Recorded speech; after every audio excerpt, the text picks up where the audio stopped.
Hey everybody, this is Rydo and we're back to another recording of MTG Arena. Today is Monday, November 11th, and we skipped out on the draft that wasn't a ranked draft that would have given me a bunch of core 2020 cards. Let's re-roll this while we're on it also. And we have now the next Oko's Festival festival thing where sign up starts now, but I don't know if we can actually play right now, which would be 2,500 gold, and we do want to do this. I think just because this is something where we just kind of have to win. You don't have to win after 3 victories or after 3 losses or anything like that, so it's just a much more simpler thing. Let's see, where am I now? I'm at rank 50. We're going to rank 51. Frankly, I kind of wish there was a way to dust the skins, because then, well, that would just make more sense, wouldn't it? Like, it'd be more valuable to me personally.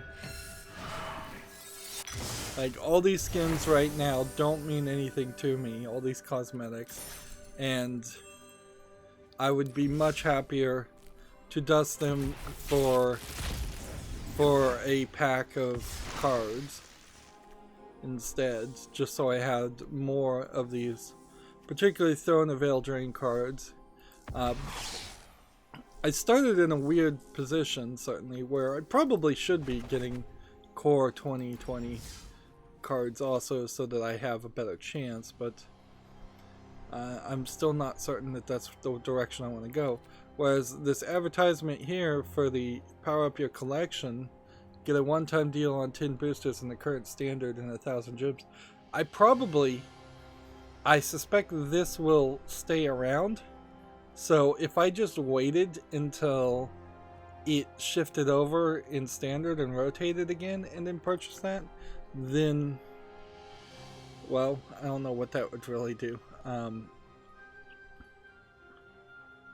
Ideally, core 2021 would, I guess, be the point when that comes out, which must come out somewhere around September of 2020. That would be my guess as to when I'd want to buy that intro and really try to beef up the collection. Although at that point it'll be almost a year into the game, so who knows.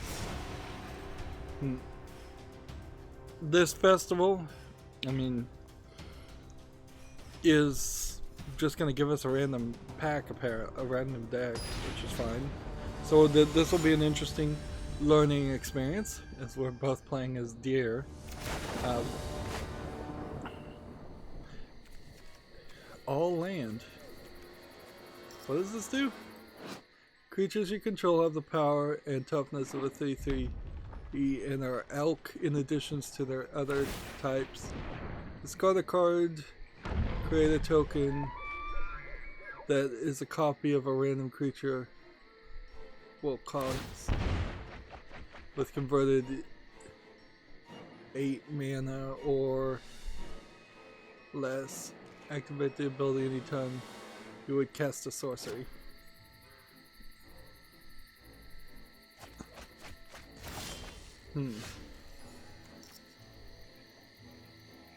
So put this on the field, and then we cast this, and then we discard something, and it's just 1. So we discard a land, and that's what he did too. And then this resolves, and this is going to give me a random card that is 8 or less.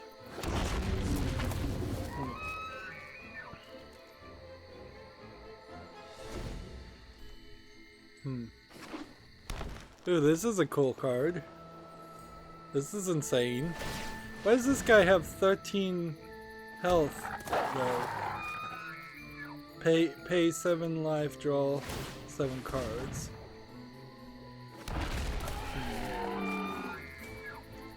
Interesting.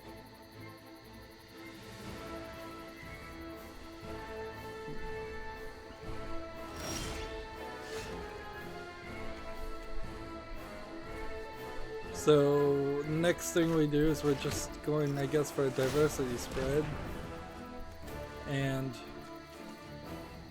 let's see, what do we have? Swamp. So we'll toss that.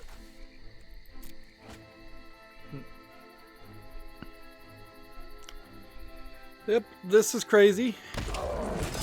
It seems kind of obvious that there will be some kind of weekend in Magic the Gathering events. I wasn't really expecting that to happen, so it may be on Fridays. Fridays will become a bit more important, even if nobody is watching on a Friday. Or maybe the weekend events themselves will.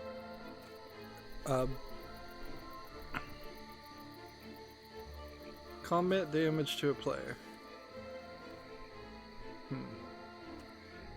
See, I don't know if I want to do this. So I'm just going to go no attacks. And use it as a blocker.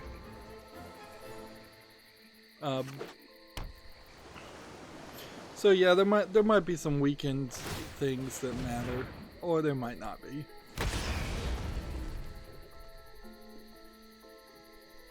It depends on what the weekend things are. This weekend thing, this weekend draft was not a ranked draft.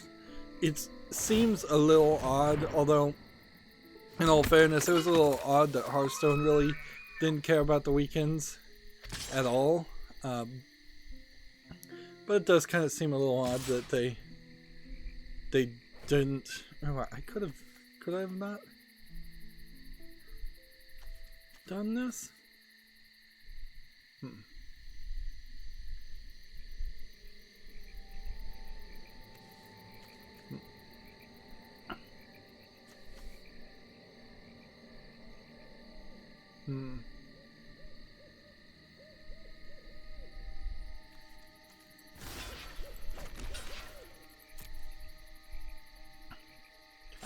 This looks like some weird new blocking animation.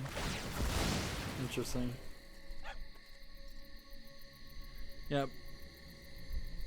But as far as my streaming setup, I don't feel like I can lose the weekends or create a whole new setup where there is more. I'm going to sacrifice one of these because I want to see if this guy actually can add mana so that I could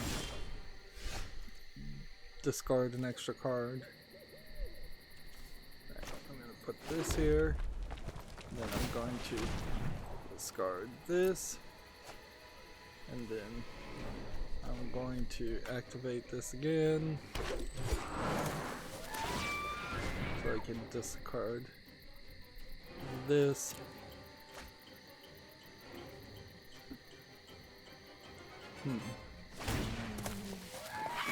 Now I'm gonna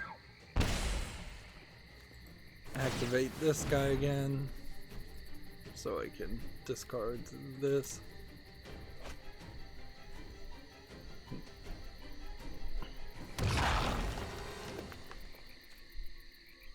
And then I'm going to activate this again and discard this.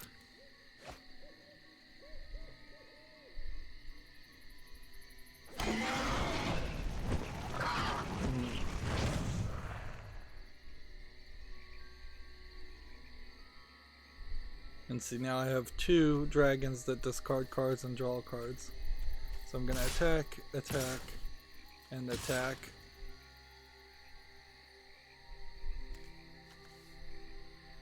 And is that the right move? No, I'm just gonna wait. I'm gonna attack with these two, and they can either let it happen or defend.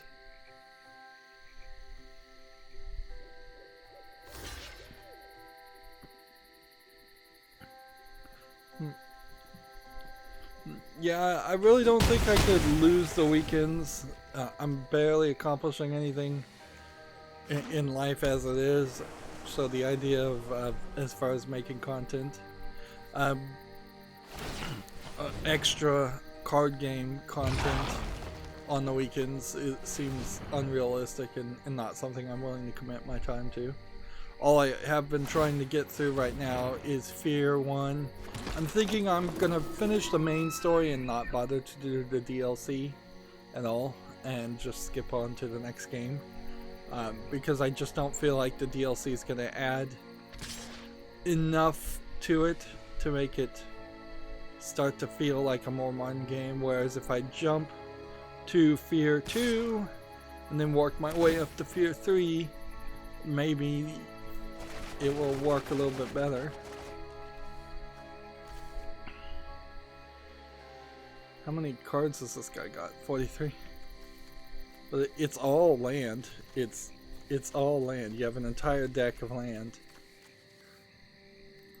Which, this is almost an argument against why I don't know if I've just run into a bunch of people that hate Oko for a legitimate reason, or if they just kind of hate Oko. This card has a tap function on it, but I don't know what it is. Right. And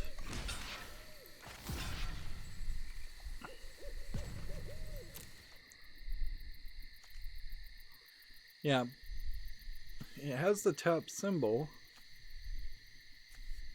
I guess it's the same as this is.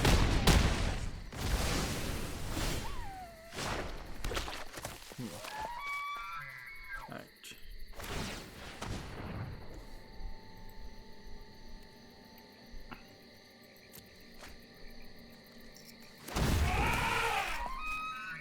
See, when this comes to the field, trample something.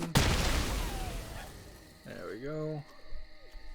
Attack here. And leave everything else where it is. Also attack here, sure. Since he's got no flying guys. Let's see, what does this say?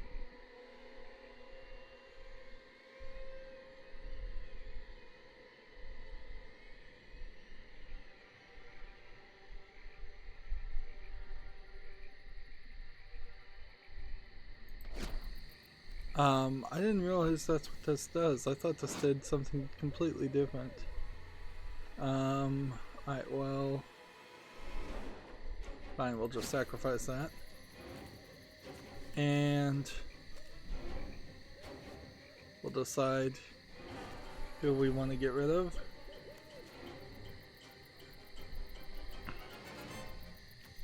Probably that.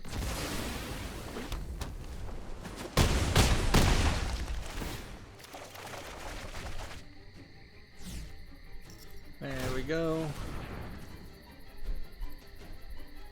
Sacrifice that. Play one of these.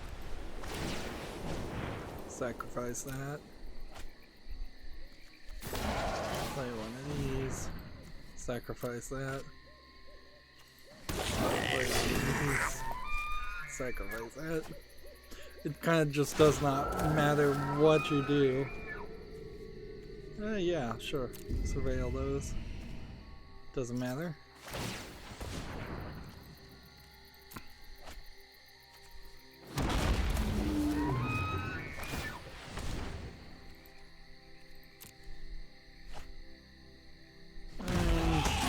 And now it's the opponent's turn.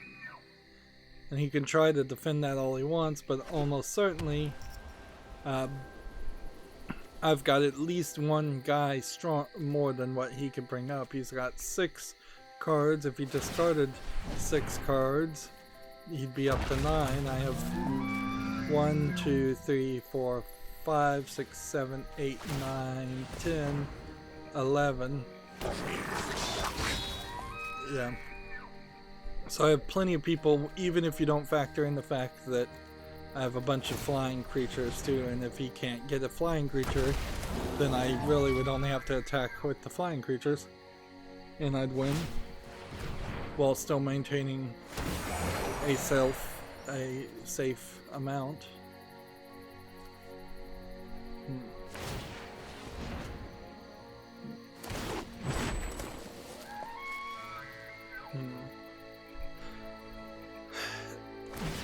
But I would say also this is kind of just boring, and I don't know how much of this is magic.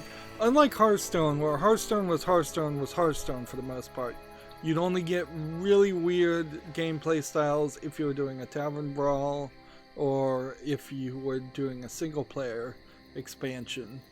Hearthstone Magic the Gathering does have kind of more of a system where there are different types of gameplay. Commander, we've seen, that's incredibly different.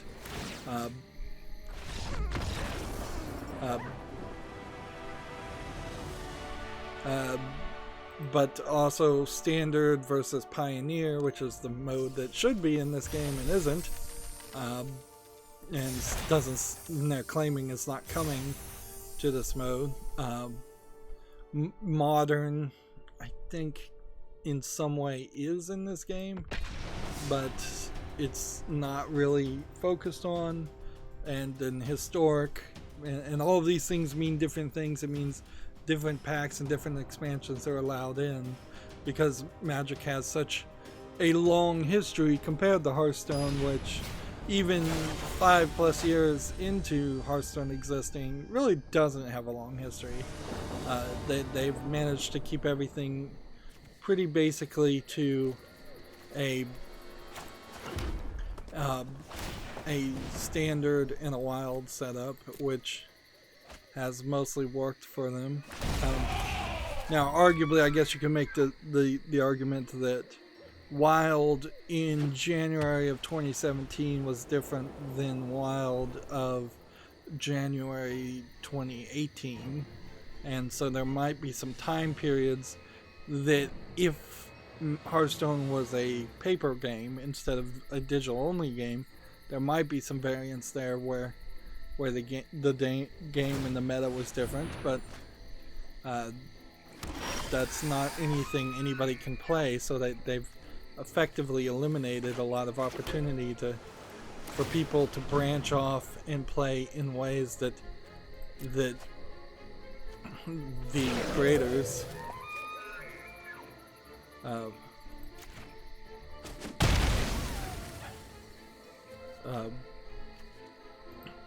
don't want you to play. And it is an interesting question, certainly, to ask, why would there be ways that a player wouldn't want you to, the game creators wouldn't want you to play? It simply has to do with the money aspect.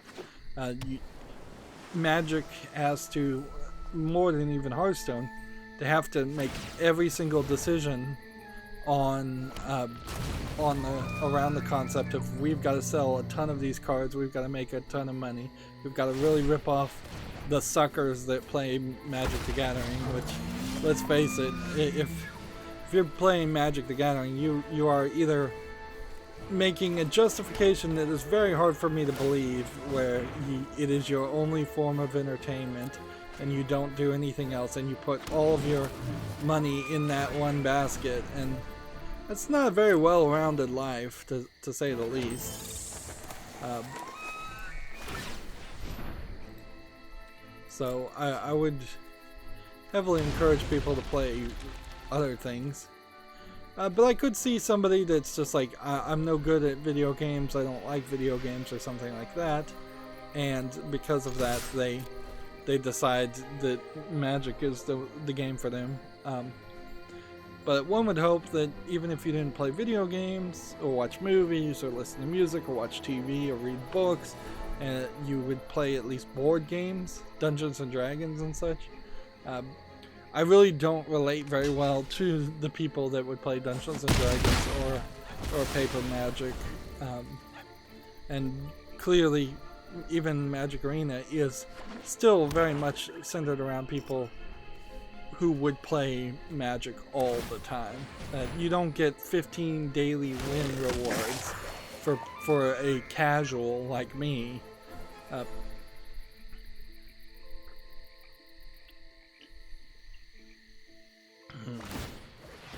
I wish this game was more casual friendly, and I think eventually it's gonna have to Wizards of the Coast is gonna have to make that realization. The animation here is clearly for casuals, but it needs something more as far as the cards you start with, the cards you get. They're kind of generous in what they give you, but then they're also kind of sneaky because they will show you they will show you a picture of a card a lot of times, and it is actually a cosmetic, so it feels like you're getting a new card when really you're just getting a new skin. Let's see. Flying and flying. This guy has a buff.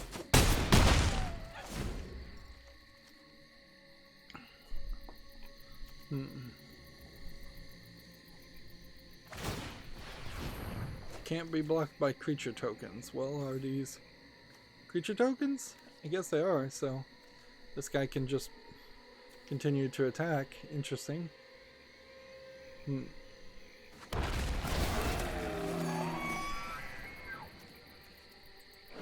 Whenever this enters the battlefield under your control, gain life equal to the creature's toughness. Interesting.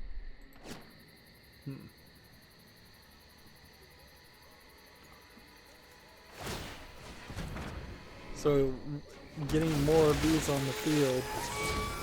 It seems like maybe there's two decks. There's the head-on deck, and then there's a side head deck. And that's all they've created.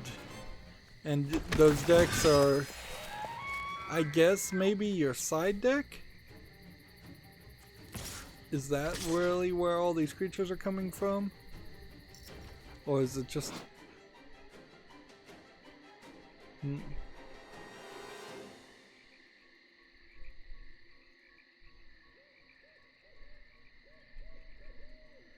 Yeah. If you're gonna play this in the real world, I would assume this would have to be a side deck thing.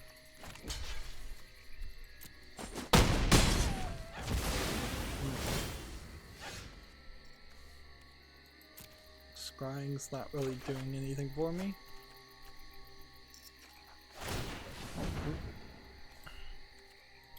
And yeah, it seems like unless you get the one creature you need,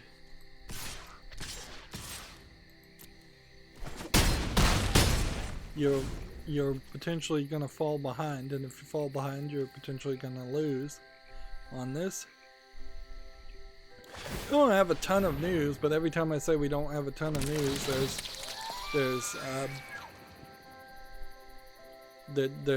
it still goes pretty long, so we should probably jump into the news for today. Alright.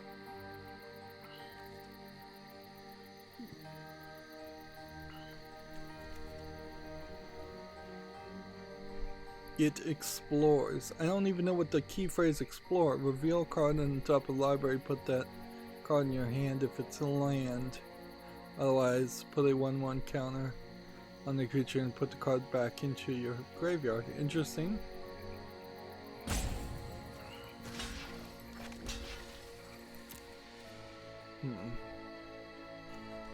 So how does this resolve? I guess it just resolves at the end.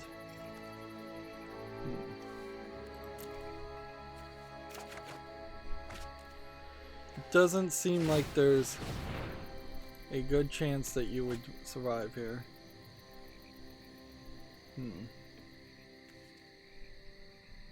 I could wait and block, but I'd still probably lose.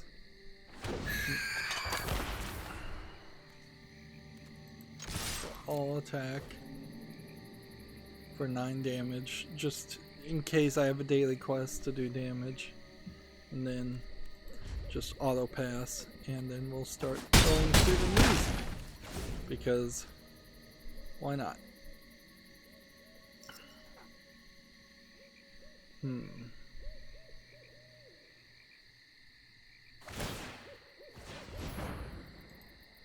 We'll go through my Twitter feed one more time.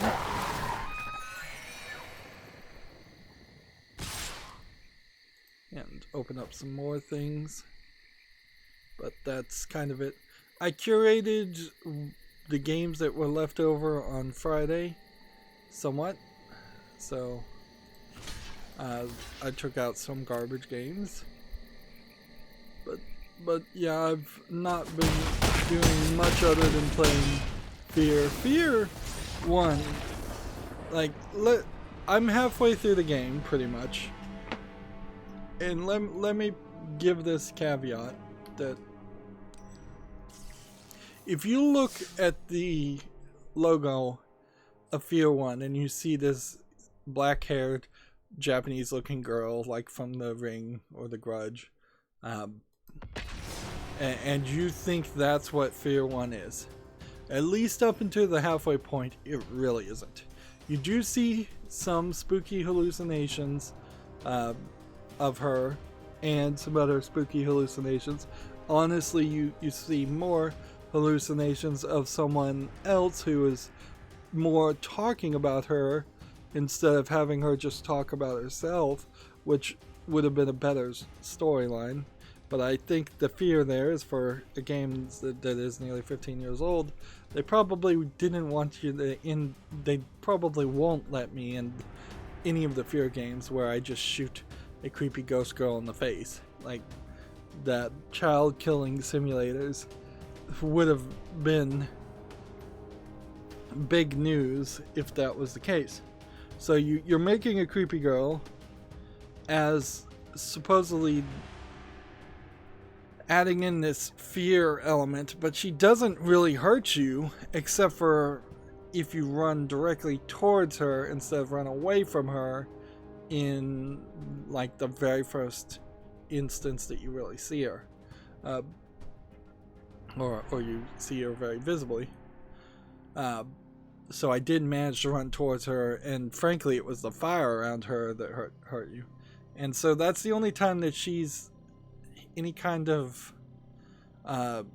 threat. The rest of the time she's just a girl, and all kids are creepy. So if you don't have an irrational fear of long black-haired little girl, Japanese girls from The Grudge, she just looks like a kid. That really doesn't mean anything to me. I don't have a lot of irrational fears, if any irrational fears. Maybe like I'm afraid of heights, I guess. Yeah, but is that an irrational fear? Like, if I'm in a high place in a situation where I might actually fall over, is it irrational to be afraid that you're going to fall over? Perhaps, if it is debilitating. So I probably am a little bit afraid of heights, but that's kind of it. So you have in Fear 1, at least up to the half point, a character that never talks, even though there are several scenarios where you run into people and then the supervisor in your ear tells you to give a communicator, apparently of which you have at least so far 2 extra communicators on you. I don't know why you would. You hand these communicators to these other NPCs. The NPCs then talk to your commander, and you just stand there and look at them. And you never speak, and you never interact. So your character has like no personality, and doesn't seem to react to any of the scary things. It would have been really nice if they took control of the character away from you and took the camera away from you in a lot of places, and if he freaked out, that would be great. You do get like a heartbeat sound effect when you heal yourself, so the heartbeat sound effect's already there. Why wasn't it used in some of the scarier spots? I don't know. Fear 1, at least up to the halfway point, has been just a military first-person shooter, which is a 15-year-old, nearly 15-year-old game, military first-person shooter with very bad level design, boring textures, boring 3D models, things that make it just look like a horror asset flip game. Let's see if we can cancel here. Yeah, I think we're gonna have to exit out. I'm gonna call it at the 4-minute mark when this happens. We can see Magic is buggier than other games when it comes to its netcode.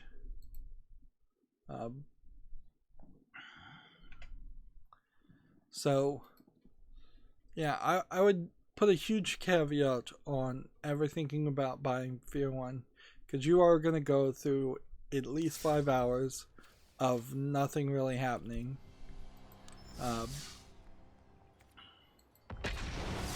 And it's not going to be scary. It feels a lot like the content that was left on the cutting room floor for Condemned Criminal Origin was then put into the Fear. Which is funny because Condemned Criminal Origin only got 1 sequel and Fear got 3. But then again, I guess being a military multiplayer first-person shooter in its day had that chance of getting more people to play the game. But now that multiplayer has long since been shut down in Fear 1, the only reason why you own the game is because you want to play the story or you want to play the DLC. And there really is no story or DLC of interest there. I've been spending the first half of the game chasing somebody. I think his name is Penton Fextool, but I could not tell you if that's accurate or not, because in my mind it just translates to like Fextool or Pextool or something like that. It's a weird name that doesn't really make any sense. And so you're chasing after him for the vast majority of the game, but you don't really run into him ever, so you're just really chasing after a bunch of military goons for the most part. And the military goons are all supposed to be these military clones that are being psychically controlled by Fextol, and yet they talk to each other and they shout out things like when somebody else has been shot on their side, they go man down. If I throw a grenade, they go grenade. I don't know why these psychically controlled clones who are supposed to have no brains whatsoever in their head act more like humans than the main character acts like a human. But that's all the game is. And I've run into this big fat computer hacker guy too, who we are now chasing as a side enemy, and like, who cares about him? He was just added, and then we'll eventually shoot or capture him, and then that'll be the end of him. What is going on here?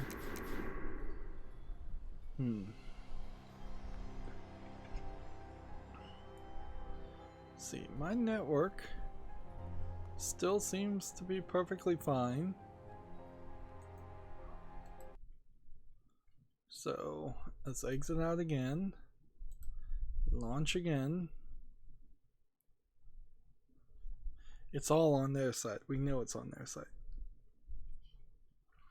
So let's make a determination about what else we can do instead of sitting on the loading screen.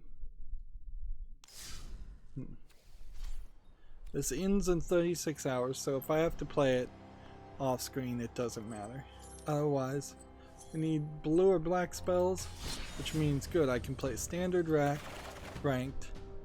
I can go to my favorite Out for Blood deck, which I guess is this one.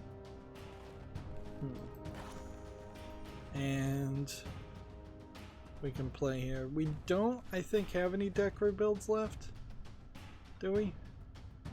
Because we rebuilt blue and red and white and black, and this was green. Yeah.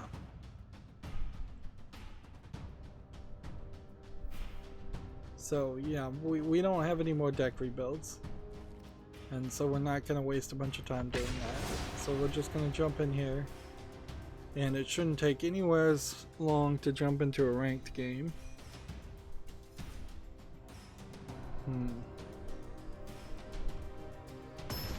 Yeah, that worked.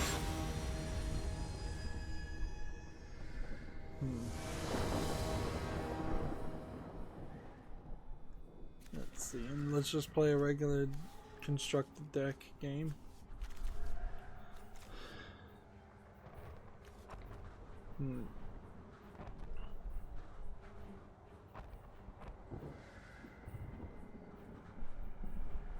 Let's see, yeah, and let's just cover the news, because, yeah, I could always end early.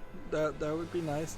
I know we ended early on Friday because I was just not comfortable, frankly, sitting in my chair. My chair is super uncomfortable. It's terrible. It's supposed to be a gaming chair, but it does not work at all. So yeah, if we ended early, that would be nice. We are about a week away from Black Friday, so I assume that there will be some kind of Black Friday, Thanksgiving Day sale on Steam and maybe the Humble Bundle store and some other game store, but that's kind of the only thing that I'm concerned a lot about.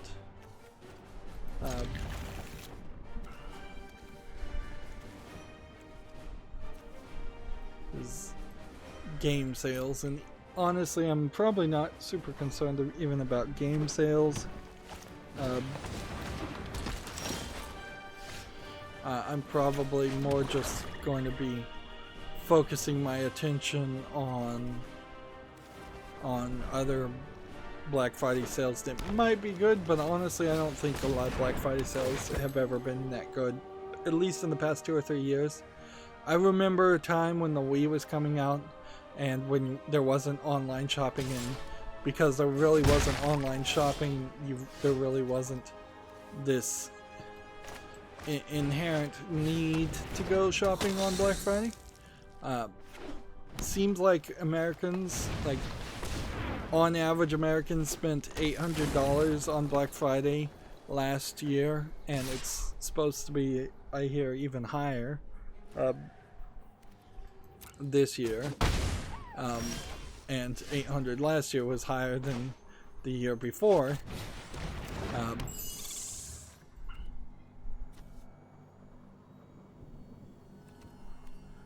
So yeah, it seems like people still are shopping on Black Friday, but there's really not a reason to. Ideally, what I would like to see is a lot more sales happen around the entirety of the year, particularly for things that are not superfluous items, like not gift items, like washers, dryers, beds, mattress, shoes, coats, clothing, things like that are not things that should be on sale for the Christmas holiday. And if you are getting those kind of things for your Christmas gift, you're probably in the poorer side. Although most people in the United States are on the poor side, most people in the world are on the poor side, so that would be reasonable. But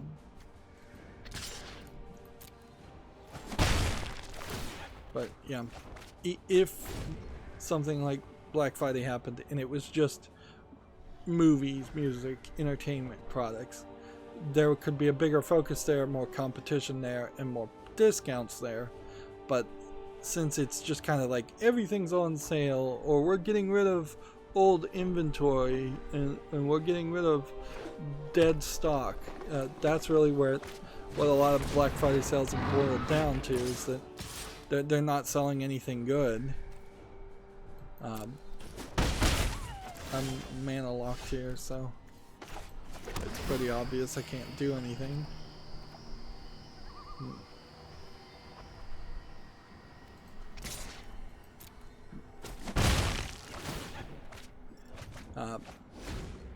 The only thing I could particularly keep an eye on is if there was a Prime Day sale that ended in like less than a minute. It was a really good item on sale, and it was a big ticket item. It was a, I'm not gonna keep it a secret, it was a swing set, and I happen to know somebody that wants to build the swing set and hasn't gotten around to it for kids, and so it was like a $600 pre-built swing set delivered to your house, like no work, no effort, easy purchase.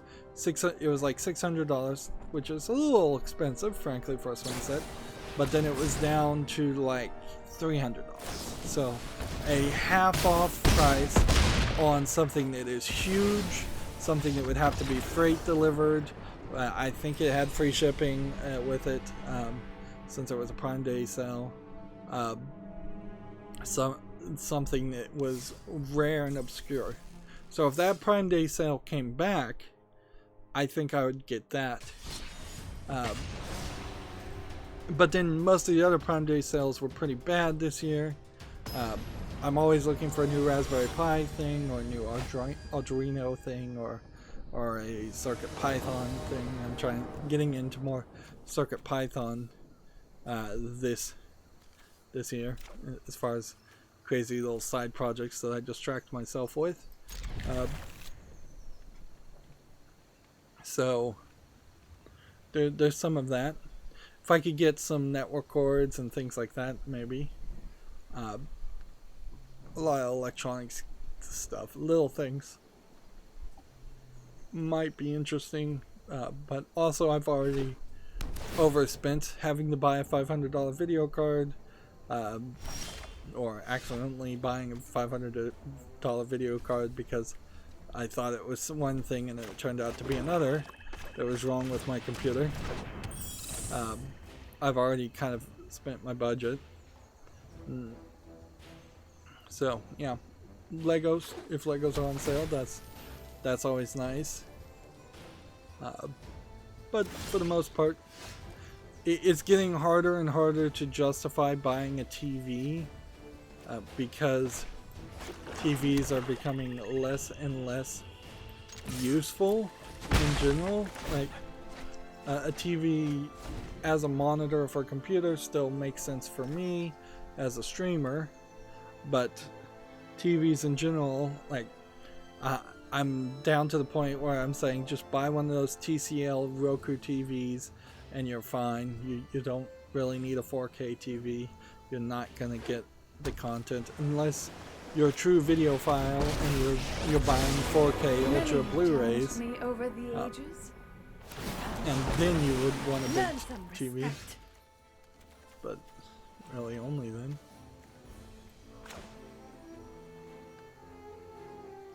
Does this bring back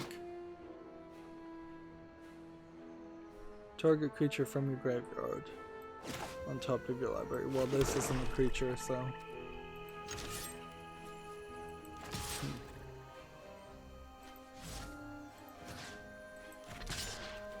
we'll just attack anyways. Oh, darn. It didn't do combat damage.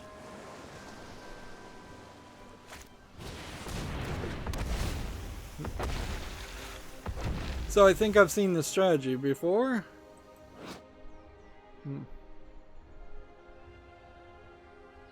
Put lands on the field, and then there's the sky is my domain.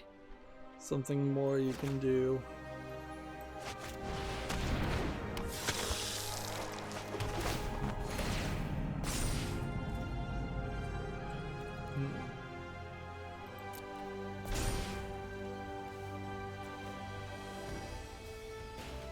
Alright, now we can start playing for real. Now we've got everything here. As far as like video game hardware, this Black Friday is going to specifically be a bad, like this is going to be a bad time for video game hardware, because you're either going to get a deal on the old version of the Switch, or you're going to get a deal on on what else could you get? Like an old PlayStation or an old Xbox One. You're really not in line to get anything new because none of the new stuff is out.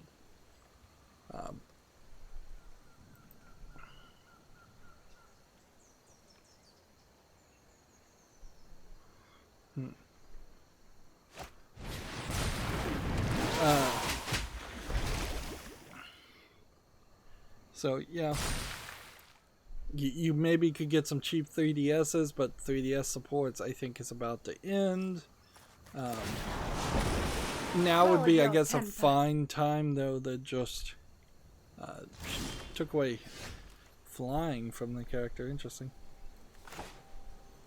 Let's see. Black and that.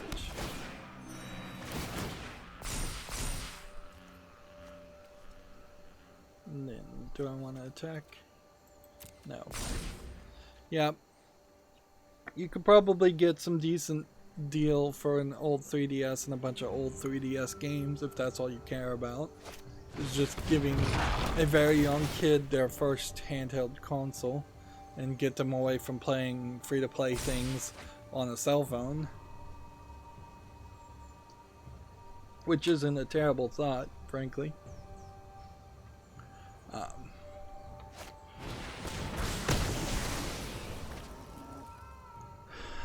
But yeah, until I actually see the sales, I imagine that there really isn't going to be too much. And if there is, I'll just be pleasantly surprised.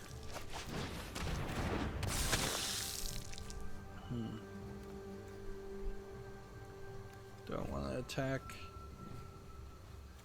Well, this one could still defend, and this one could still defend, and so the answer is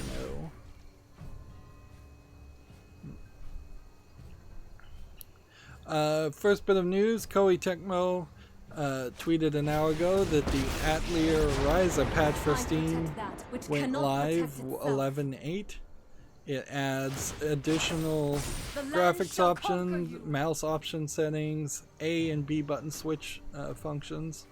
So you can put the A button where the B button is and vice versa. Which would make sense for a Japanese game where they do a lot of that. There you go. Bring back my character. And then play this.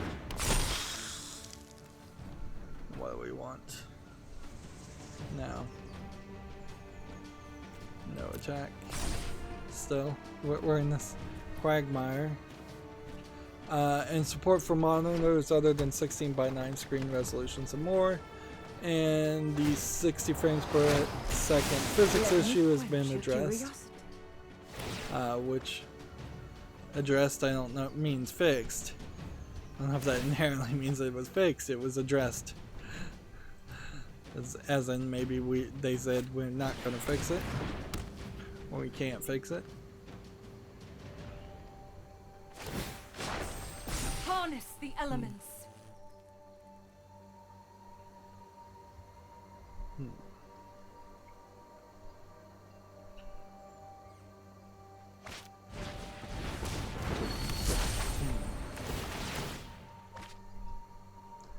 How many cards does this guy have, by the way? 39 to my 45. I wish there was a way you could see your side deck, but I don't know if that's a rule that you can't look in your side deck. Also, there's a lot of rules I don't know about playing Magic, but I was watching a video of someone being accused of cheating. I don't know if they cheated or not. It seems like, from if I believe everything that was said in the video, this person was cheating. He put his discard deck, his graveyard, behind his regular deck, and the accusation is that was done to hide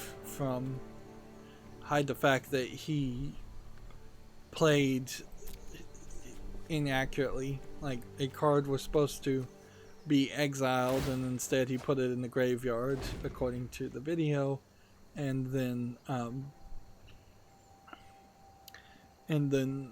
they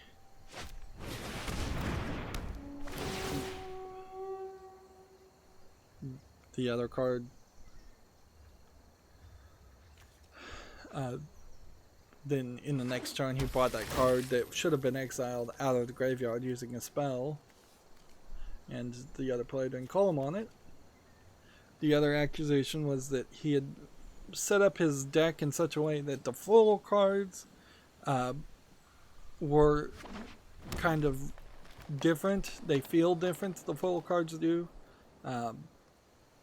than the regular cards. So The land fights for us. so he was able to like basically mark his deck by having the one card that he was looking for in foil and everything else not. And apparently that's not allowed either. I've heard these accusations before, certainly, as far as cheaters, which I think cheating is kind of prevalent in Magic more than anything. My experience with Magic players when I was playing Magic games is it did seem like there was a lot of socially inept and awkward people that would totally be the people that would cheat and scam and con, and I think a lot of it does just boil down to social awkwardness more than anything else. There we go. Let's get rid of this.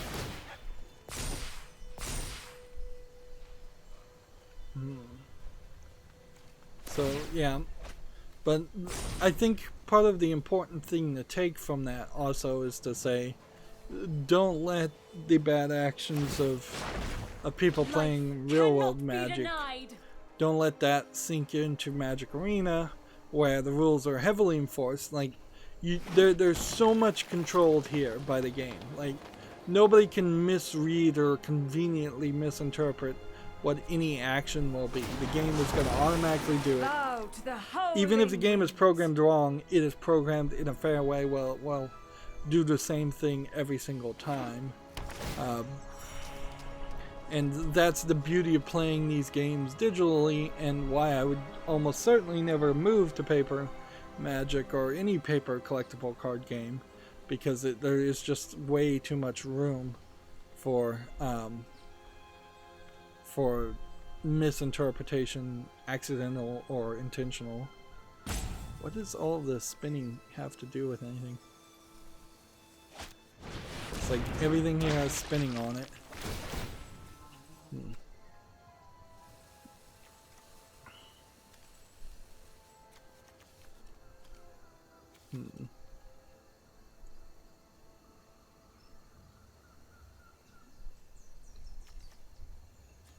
Like, I don't think that he has a single guy on the field that can beat me.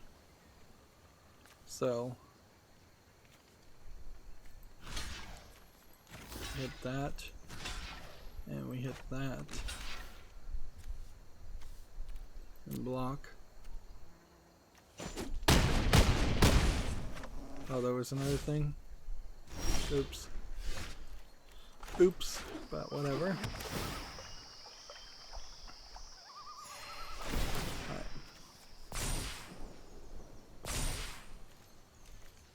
Attack. Here. Attack here. Attack here. And attack here.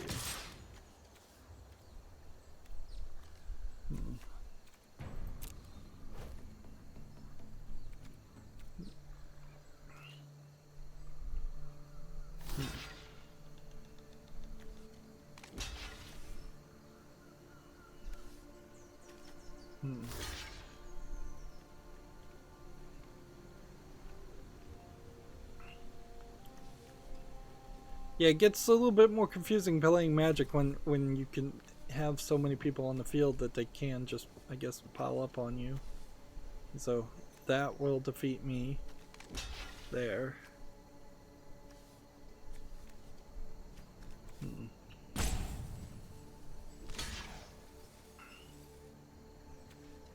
And yeah, we'll play that.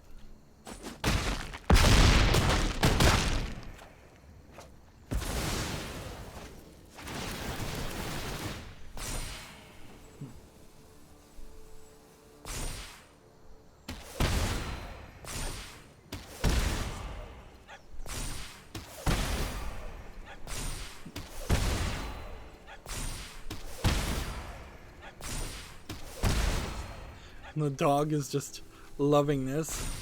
Or the fox is loving it.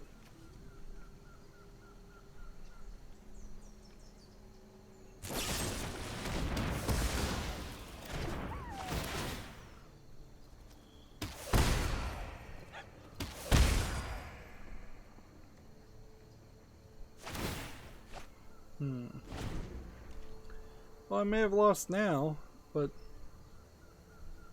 if I can get a couple of... If I can break through this line, it'd be hard to break through this line.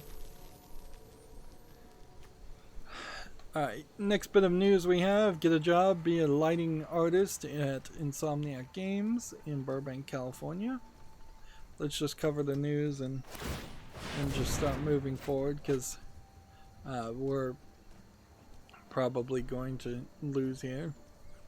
Next we have a story here. The Erica developer Flavorworks has netted $3.85 million to make more interactive games. Erica was this horror full motion video game that I don't think was particularly long. It came and went, certainly. Like, nobody had anything terrible to say about it, and nobody had any glowing amount of love to put on top of it either. Elemental friend.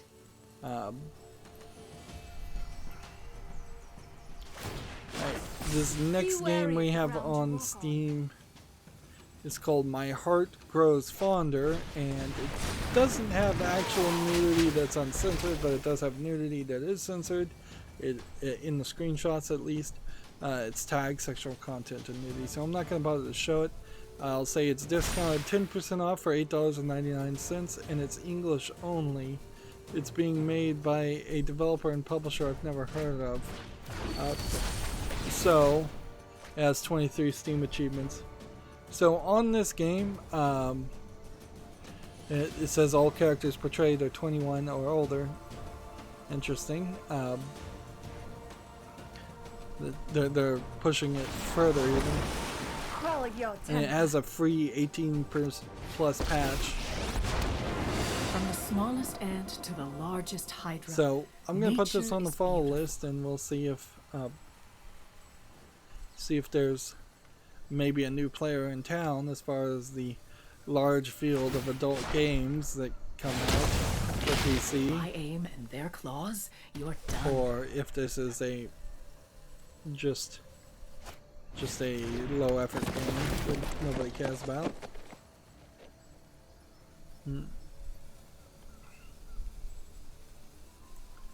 I would need to find a way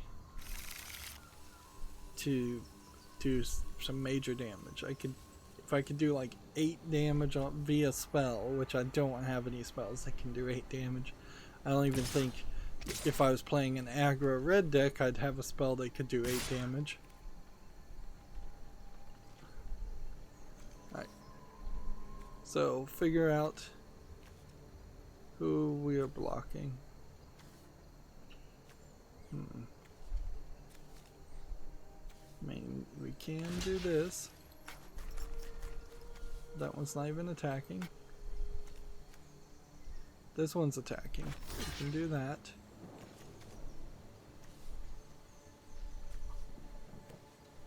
And we can do that.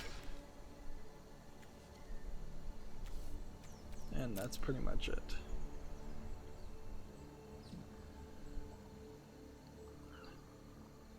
Next, we have a game on Steam called Tactical Nexus. It looks to me like it is a combination of a bunch of sprites to make some kind of way too busy game. Calling it a... I have no idea what it is. This clearly is just a game designed to confuse somebody into potentially purchasing something that is nothing. Yeah. The game system is inspired by Tower of Sorcerer, which I've never heard of. They want $59.99 for this game. Does this in any way look like a $59.99 game? No. It's English only. It says it's E for everyone. I disbelieve that heavily. Yep. So that's not making it to the follow list. I guess I might have a bit of a problem when I do the follow list cleanup, if I'm having adult games in the follow list, which I definitely do. I'll have to be very careful when I do the next follow list cleanup.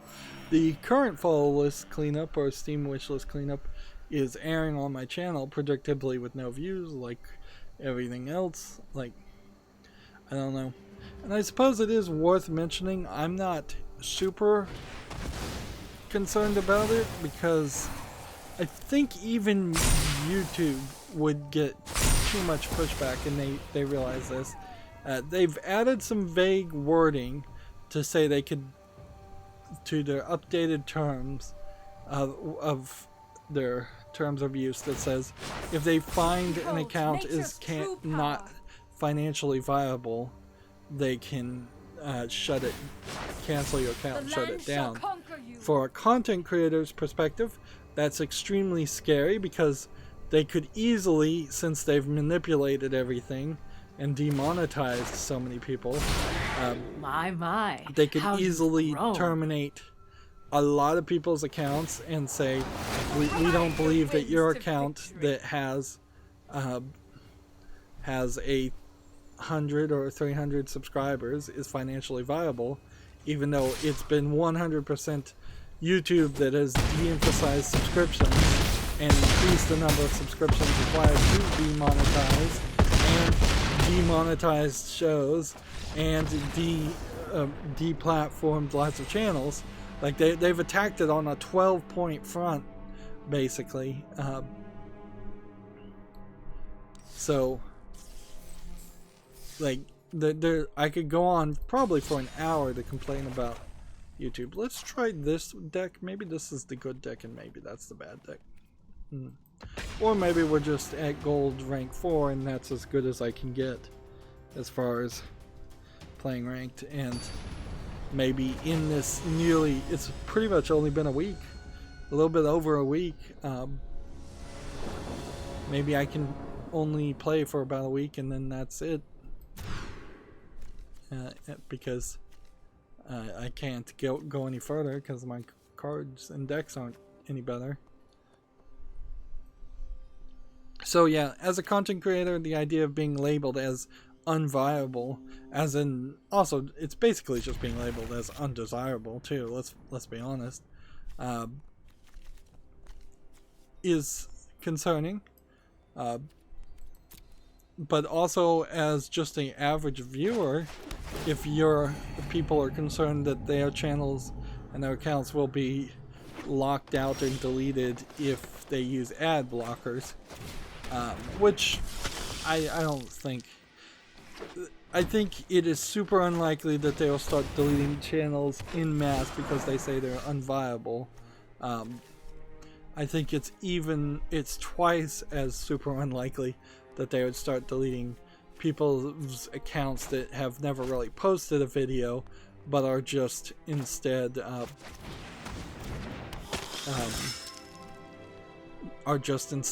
using ad blockers to not watch the terrible ads on YouTube that have only gotten worse. Like, in a funny way, it would almost be cool with me if YouTube did just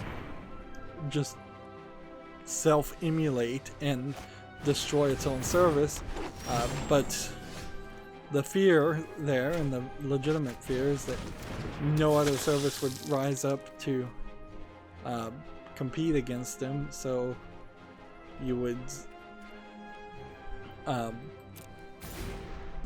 just see a ton of content on YouTube disappear and not get replaced anywhere else. As for my channel, I have up to about a year ago on Twitch already, so as long as Twitch doesn't delete those videos, I have a bit of a backup. But yeah, I have over 5,000 videos, and I'm already potentially going to have to go through all those videos and certify that they're not focused on kids, and that's really where I think the viability is going to fall down, is that it's going to be if they find channels that are just 100% auto-generated content for kids, they will start getting rid of those, which they've already been trying to get rid of the offending and offensive versions of those anyways. So I don't think their actions are going to change much. I think they just changed the wording so that they could better justify their actions.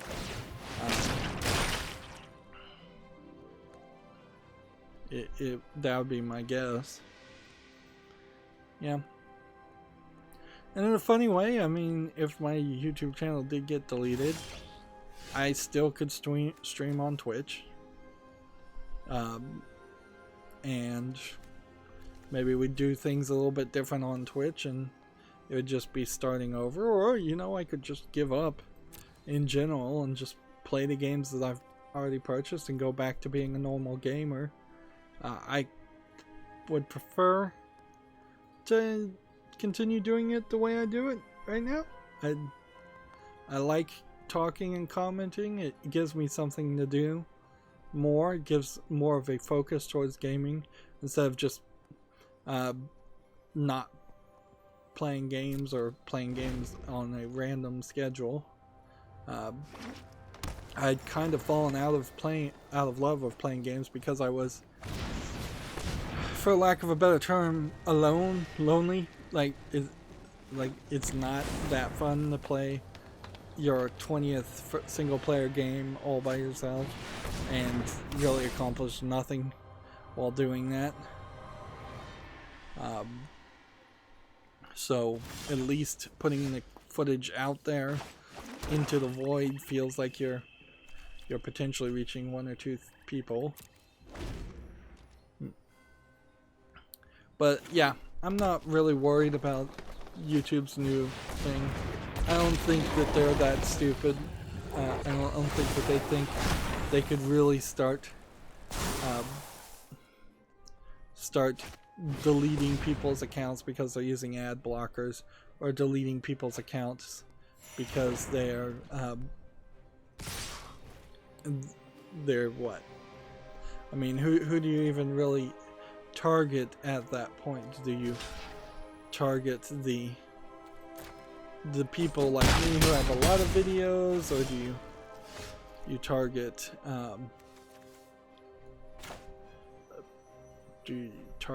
people that have very few videos but they're all kids videos, or do you target people with just kids videos?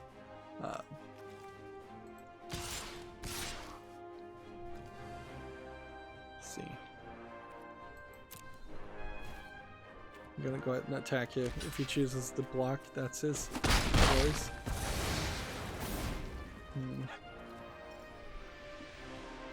Yeah. You almost certainly, the channels that are making offensive things, the hate channels, the troll channels, the re-upload channels, the channels that are putting the offensive kids videos up, all of those have already been targeted and will continue to be targeted, so there's nothing there.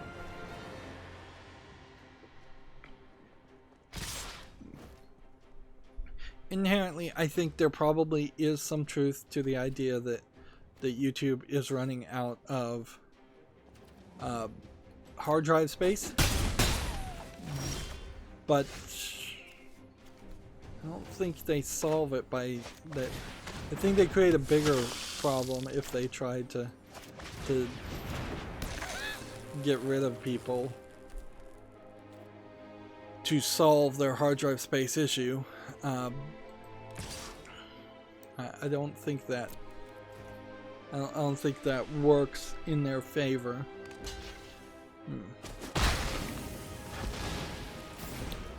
And I think Google in general probably still has plenty of space. Seek shelter in my stewardship. They might go after some older channels. Be wary of the ground. If somebody has like a video that's posted up and it's got 5 views from 15 years ago, they might get rid of some of that.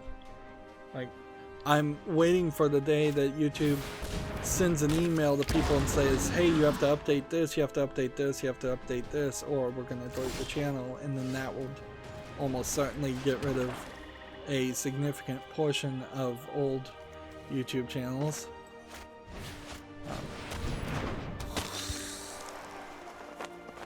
Let's see.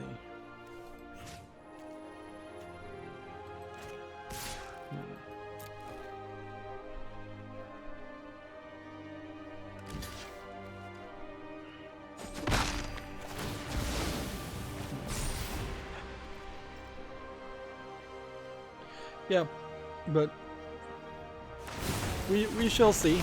Yeah, if one day my channel is just missing, it's the same as it's always been. If my channel is missing, go be subscribed to my Behold, Twitter, nature's true my power. Twitch channel, and like you should be subscribed to my Twitch channel anyways, as a backup, and then I'd just start streaming there. And if Twitch collapses, which is a chance that would happen, then it would just be the next service. I don't know, BitChute, Bitly. There's a bunch of other ones. Let's see.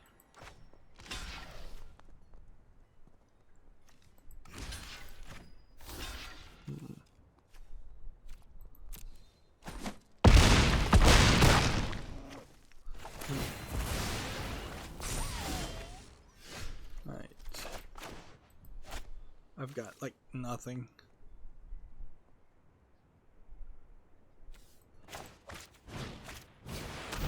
This would have worked had I been more successful, but since I wasn't, it wasn't.